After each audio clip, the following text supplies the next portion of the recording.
Salut, c'est Hadès. Il est l'heure de planter le décor. Ma vision pour 2026-2027 est simple, mais radicale. L'or n'est pas en fin de cycle. Il entre dans son véritable rôle, celui d'ultime repère quand la confiance disparaît. Quant à l'argent, eh bien il n'est plus secondaire. Il s'apprête à quitter son statut de métal négligé pour redevenir stratégique, convoité et disputé. Si vous êtes ici, ce n'est pas par curiosité, du moins j'ose l'espérer. C'est parce que vous sentez que quelque chose d'irréversible est en marche. Mais avant de commencer, abonnez-vous maintenant pour suivre cette trajectoire sans filtre. Likez si vous pensez que 2026-2027 ne seront pas des années comme les autres. Et enfin, donnez votre avis en commentaire. Selon vous, voyez-vous l'or et l'argent comme de simples actifs ou comme les piliers du monde qui vient? Ici, on ne fait pas de promesses. On observe les signes et on se prépare. Allez, c'est parti. À moins de vivre dans une grotte, vous n'avez pas pu échapper à l'actualité. Le monde vient de franchir un point de non-retour géopolitique qui transforme fondamentalement le rôle de l'or dans l'économie mondiale. L'opération militaire américaine au Venezuela ce 3 janvier 2026, avec la capture du président Nicolás Maduro, a envoyé un signal clair au marché. Nous entrons dans une ère d'instabilité structurelle. Cette intervention sans précédent a déclenché une réaction en chaîne qui secoue les fondements même du système monétaire international établi pourtant depuis 1971.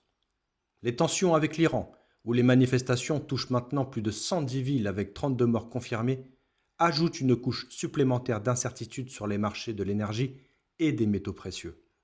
Les menaces répétées de Donald Trump envers la Colombie, le Mexique et même le Groenland créent un climat d'imprévisibilité qui pousse les investisseurs vers les valeurs refuges dites traditionnelles. La Chine et la Russie ont d'ailleurs qualifié l'action vénézuélienne de violation grave du droit international. Mais leur réaction mesurée cache une stratégie plus profonde, l'accélération de la dédollarisation. Sur les réseaux sociaux chinois d'ailleurs, les discussions sur le Venezuela ont généré plus de 650 millions de vues, beaucoup y voyant un modèle entre guillemets pour une éventuelle prise de contrôle de Taïwan.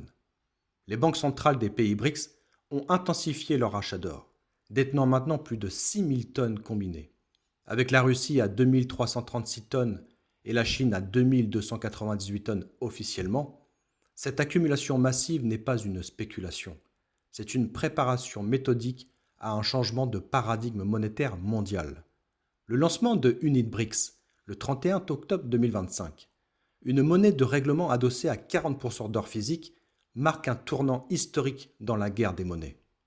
Par ailleurs, les analystes de JP Morgan prévoient que l'or atteindra en moyenne 5 055 $ au quatrième trimestre 2026, tandis que Bank of America table sur 5 000 $ et M. Ed Yardeni sur 6 000 $ d'ici fin 2026. Ces prévisions, bien que conservatrices, reflètent une reconnaissance croissante que le système monétaire actuel approche de ses limites structurelles.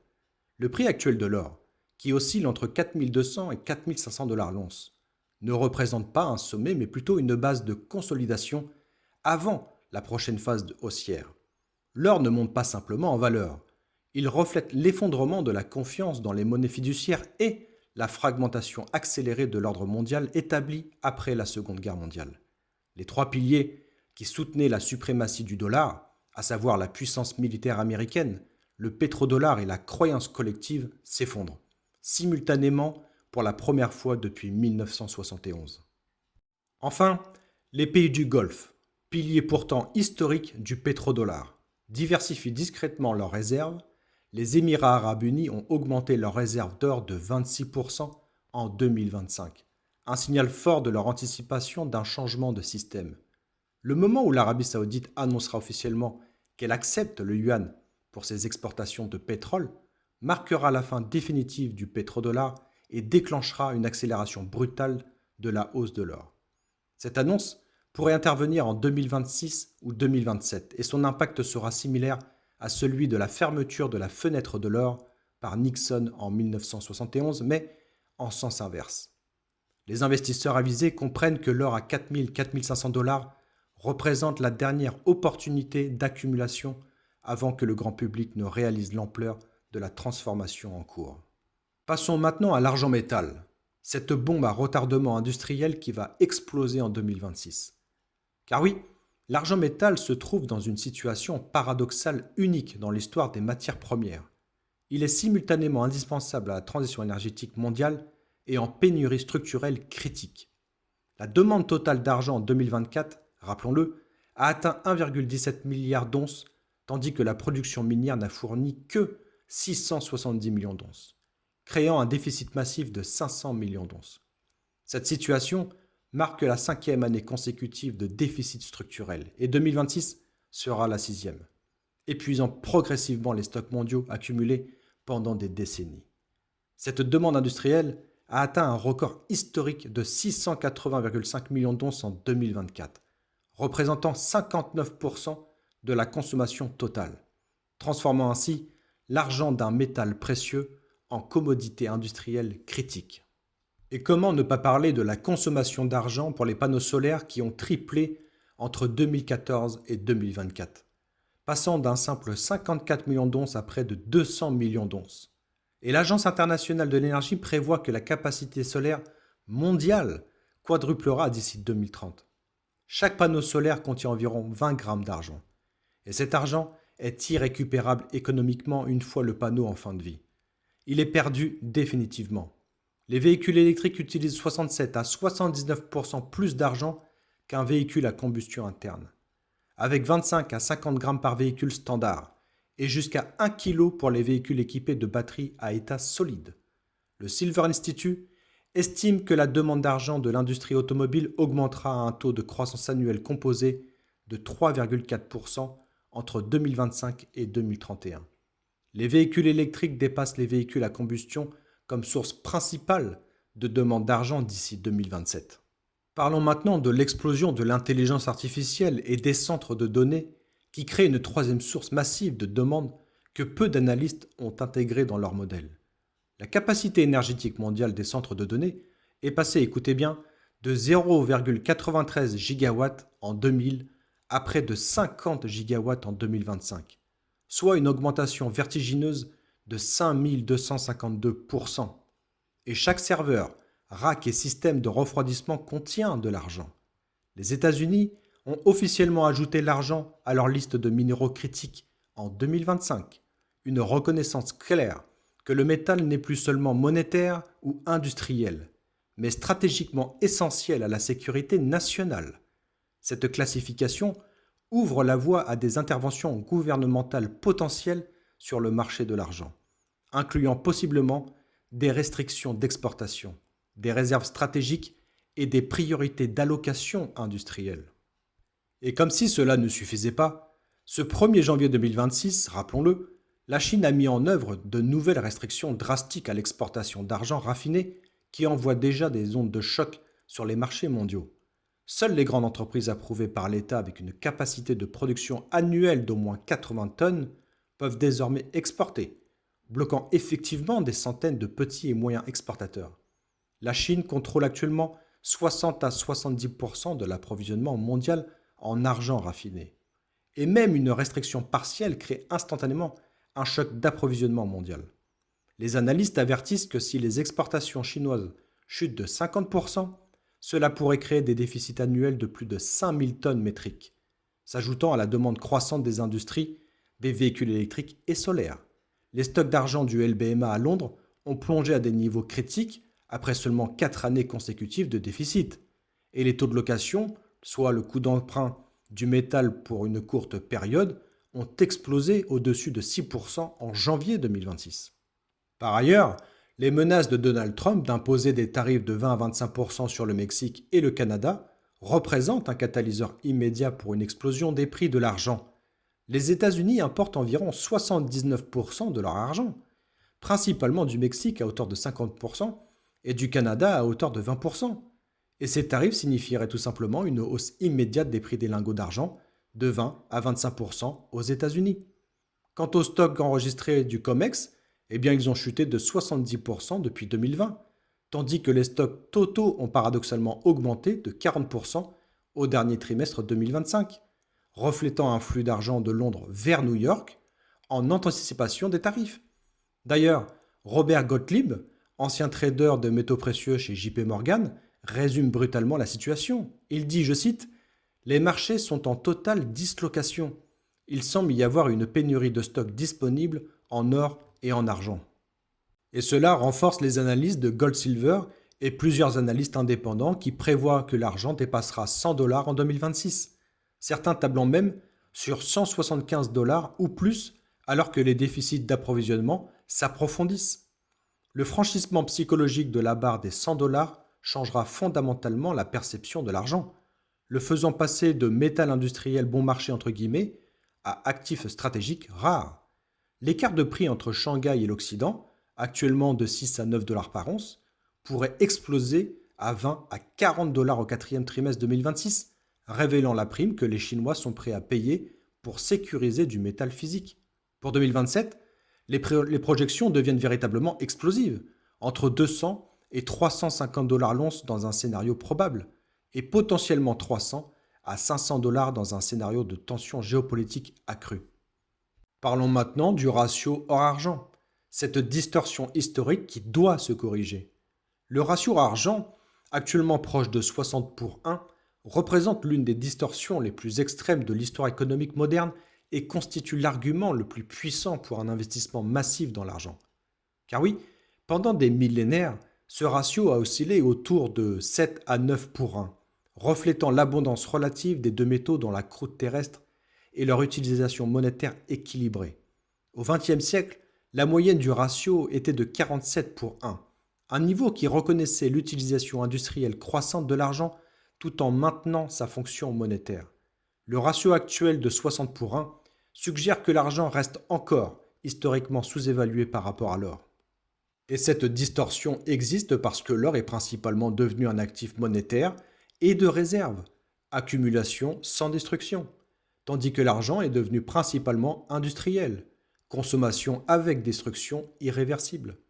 Mais cette dichotomie est en train de se transformer radicalement en 2026 avec la crise de confiance dans les monnaies fiduciaires et l'adoption du unit BRICS partiellement adossé à l'or.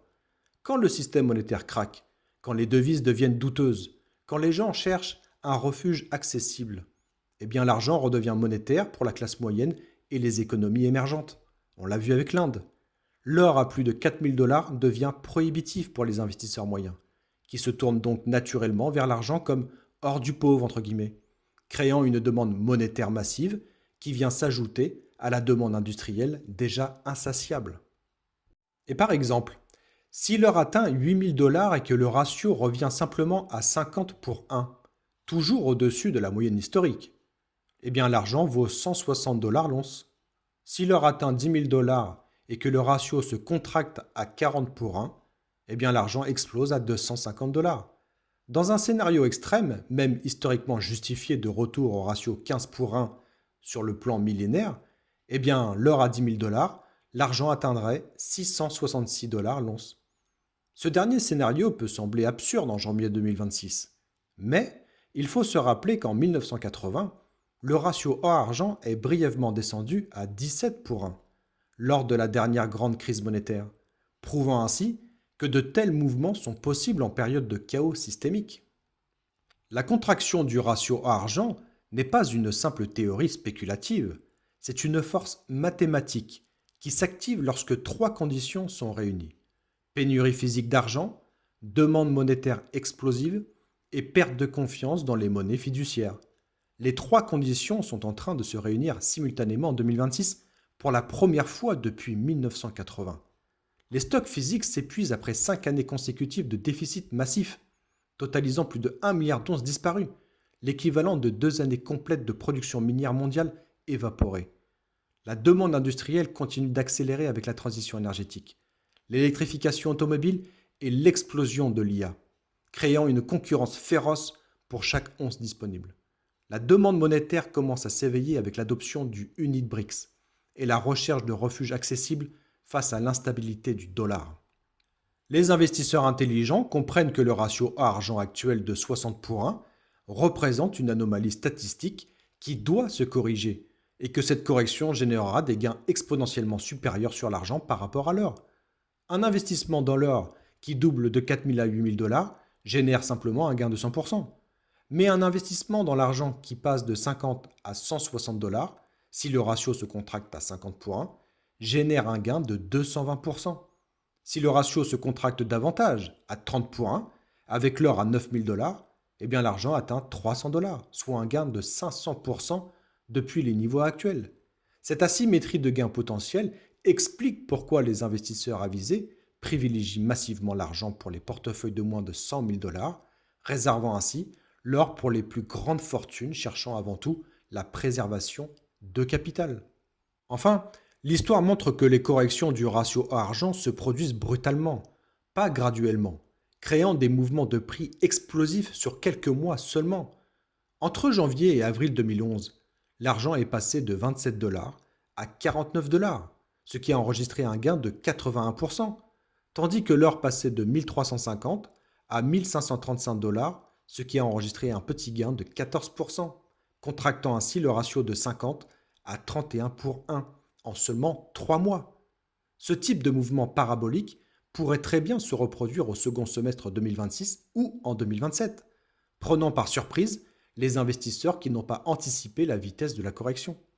Les signaux à surveiller incluent le franchissement psychologique des 100 dollars pour l'argent, l'annonce de restrictions d'exportation par les pays producteurs, les premiers défauts de livraison physique du COMEX et l'adoption massive de UnitBRICS pour le commerce international. Il faut maintenant aborder les risques systémiques, quand le papier ne peut plus livrer le physique. Le système de trading des métaux précieux repose sur une fiction dangereuse qui pourrait exploser en 2026. Pour chaque once d'argent physique réellement disponible dans les coffres, il existe entre 100 et 500 onces papier, tradées sur les marchés via des contrats futurs et des produits dérivés. Ce ratio papier physique insoutenable fonctionne uniquement tant que la grande majorité des détenteurs de contrats acceptent un règlement en cash plutôt que d'exiger la livraison du métal physique. Mais en 2026, de plus en plus d'acteurs majeurs, banques centrales chinoises et russes, fonds souverains du Golfe, family office avertis, exigent systématiquement la livraison physique, créant ainsi une pression croissante sur un système qui n'a, soit dit en passant, jamais été conçu pour honorer toutes ces promesses simultanément. D'ailleurs, les premiers signaux de rupture sont déjà visibles et s'intensifient quotidiennement en ce début 2026. Les taux de location de l'argent ont explosé au-dessus de 6% par mois, indiquant que les détenteurs de métal physique refusent de le prêter car ils anticipent qu'ils ne le récupéreront peut-être jamais. Les stocks enregistrés du COMEX, c'est-à-dire le métal réellement disponible pour livraison immédiate, ont chuté de 70% depuis 2020, tandis que les stocks éligibles, c'est-à-dire les métals stockés mais pas disponibles pour livraison, ont eux augmenté, révélant que les propriétaires gardent leur métal dans les coffres mais le retirent du marché. Les fameux cash settlements, quand le COMEX paye en espèces parce qu'il ne peut pas livrer le métal promis, eh bien tout ceci se multiplie, chaque occurrence étant un aveu de défaut partiel du système. Revenons encore une fois à Robert Gottlieb, qui a passé des décennies dans le trading de métaux précieux chez JP Morgan, affirme sans ambiguïté que les marchés sont en totale dislocation, avec une pénurie de stocks disponibles en or et en argent. Cette déclaration d'un insider de Wall Street est extraordinairement révélatrice, car ces acteurs minimisent habituellement les problèmes pour éviter de créer la panique. Quand un ancien trader de JP Morgan admet publiquement une dislocation du marché, eh bien cela signifie que la situation réelle est probablement encore plus grave que ce qui est reconnu officiellement. Les écarts de prix entre les marchés physiques et papier commencent à s'élargir dangereusement. Avec Shanghai affichant des primes de 6 à 9 dollars sur l'argent par rapport à New York, eh bien ces primes pourraient exploser à 20 à 40 dollars au second trimestre 2026. Et nous avons 3 scénarios de rupture systémique possibles en 2026-2027, chacun avec des probabilités croissantes. Le premier scénario est le défaut technique du COMEX, où la bourse annonce officiellement qu'elle ne peut plus garantir les livraisons physiques et que les contrats futurs deviennent des instruments purement financiers déconnectés du métal réel, créant 2 prix parallèles. Un prix papier, entre guillemets, disons à 80 dollars, et un prix physique à 250 dollars. Le deuxième scénario est la force majeure, déclenchée par un événement géopolitique majeur, type guerre, nationalisation, blocus commercial, Quelque chose qui provoque une rupture des chaînes d'approvisionnement, forçant ainsi le COMEX à invoquer une clause de force majeure et à suspendre toutes les livraisons physiques. Quant au troisième scénario, c'est la ruée silencieuse, où les grands acteurs étatiques et institutionnels demandent simultanément des livraisons massives, vidant les coffres en quelques semaines et forçant un rationnement des livraisons sans annonce officielle, mais en créant une file d'attente de plusieurs mois.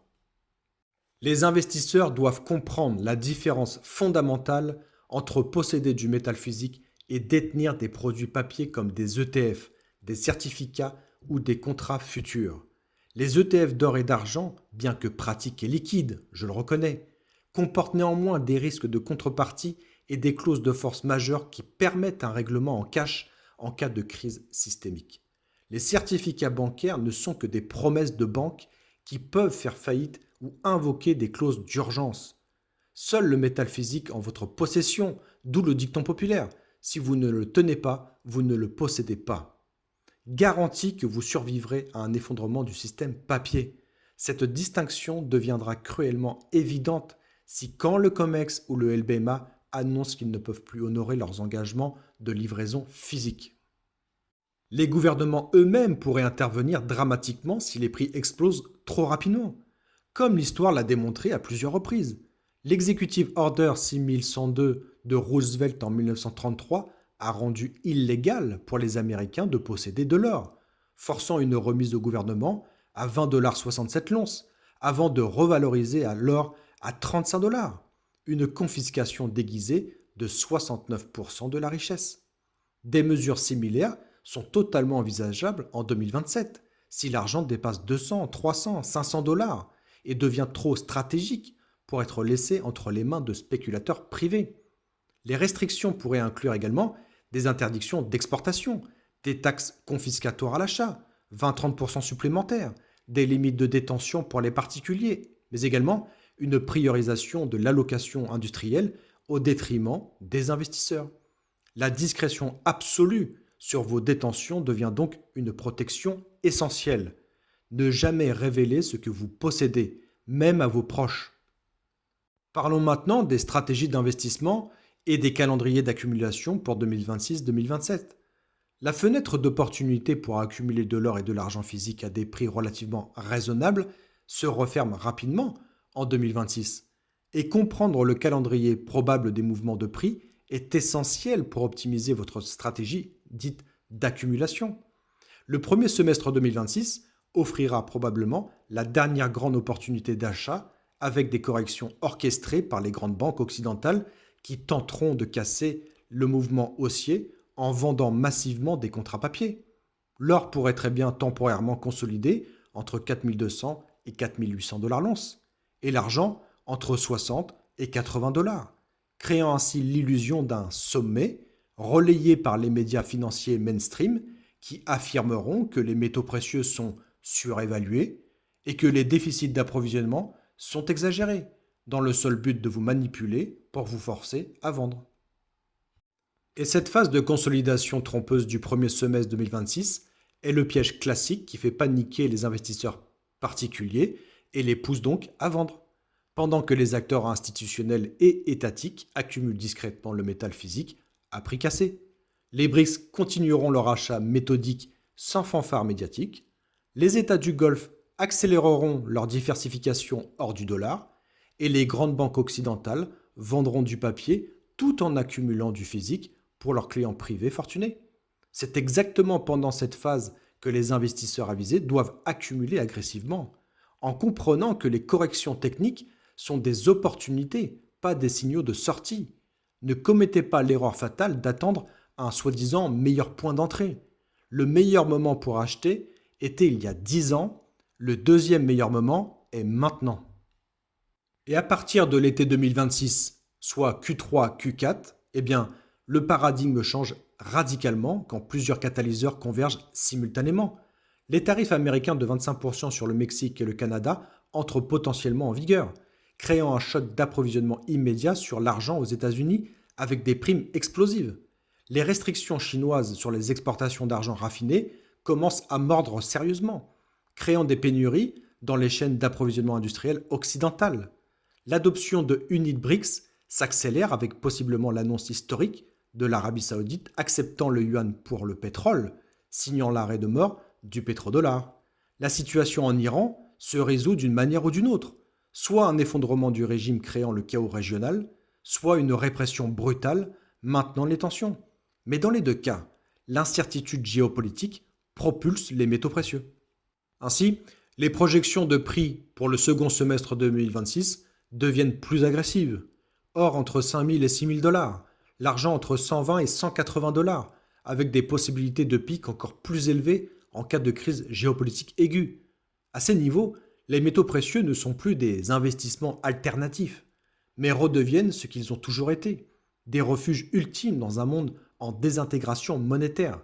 Les particuliers commencent à réaliser que l'or est devenu trop cher et se ruent sur l'argent comme l'or du pauvre, entre guillemets, créant ainsi une demande monétaire massive qui s'ajoute à la demande industrielle insatiable. Les primes sur le métal physique explosent à 20 à 50% au-dessus des prix spot papier. Et les délais de livraison s'allongent, de quelques jours à plusieurs semaines, voire plusieurs mois pour les grosses commandes. Pour 2027, nous entrons dans un territoire véritablement inconnu où les projections deviennent exponentielles. L'or entre 7 000 et 10 000 dollars, qui est un scénario plus que probable, ou 10 à 15 000 dollars, qui est un scénario dit de crise chaude. Quant à l'argent, eh bien c'est entre 200 et 350 dollars, ou 300 voire 500 dollars en cas de scénario de crise chaude. À ces niveaux, le ratio argent commence à se contracter significativement vers 40 pour 1 ou 50 pour 1, et potentiellement vers 15 pour 1 dans un scénario extrême de retour à la moyenne millénaire. Les gouvernements interviennent avec des mesures désespérées. Tentatives de confiscation, taxes punitives, contrôle aux frontières, priorisation industrielle, mais ces mesures échouent largement car elles confirment précisément ce dont les investisseurs se protègent, la défaillance des États. Un marché noir massif se développe avec des primes atteignant plus de 100% au-dessus des prix officiels, créant ainsi deux économies parallèles pour les métaux précieux. Les signaux critiques à surveiller quotidiennement en 2026 et 2027 qui indiqueront une accélération imminente incluent l'annonce saoudienne d'acceptation du yuan pour le pétrole. Là, c'est l'explosion immédiate du cours de l'or, de l'ordre de 500 à 1000 dollars d'un coup. Les restrictions de livraison du COMEX ou rationnement rué sur le physique avec des primes instantanées de 50% et plus. La révélation par la Chine de réserves d'or réelles, massives de 5000 à 10 000 tonnes, ce qui enverrait un signal de lancement de Unit BRICS à grande échelle. L'effondrement du régime iranien, chaos au Moyen-Orient avec pétrole et métaux précieux explosant, et l'application effective des tarifs Trump, choc d'approvisionnement sur l'argent aux USA. Avoir un plan d'action prédéfini pour chacun de ces déclencheurs vous permettra d'agir rapidement pendant que les autres paniquent ou hésitent, capturant les dernières opportunités d'accumulation avant que les prix n'atteignent des niveaux définitivement hors de portée pour les investisseurs moyens. En conclusion, l'âge du métal est arrivé. Alors la question que j'aimerais vous poser, êtes-vous préparé ? Nous vivons un moment historique que nos descendants étudieront comme le tournant entre l'ère du dollar fiat et l'ère du retour aux fondamentaux monétaires métalliques. Les forces en mouvement en ce janvier 2026, effondrement du pétrodollar, montée du Unit BRICS, pénurie physique critique d'argent, instabilité géopolitique extrême, perte de confiance dans les monnaies fiduciaires, convergent pour créer la tempête parfaite qui propulsera l'or et l'argent vers des niveaux considérés impossibles il y a à peine quelques mois. Le moment de se préparer n'est pas demain, ni la semaine prochaine lors d'une hypothétique correction. Le moment, c'est maintenant. Tant que le métal physique est encore disponible à des prix qui seront considérés comme des cadeaux dans 12 à 18 mois, eh bien les investisseurs qui accumuleront de l'or et de l'argent physique au premier semestre 2026 se positionneront pour capturer l'un des plus grands transferts de richesse de l'histoire moderne.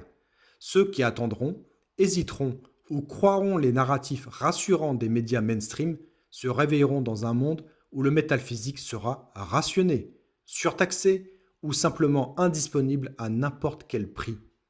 L'âge du métal n'est plus une prédiction, c'est une réalité en cours de déploiement sous nos yeux. La seule question qui reste est de quel côté de cette transformation historique vous positionnerez-vous ?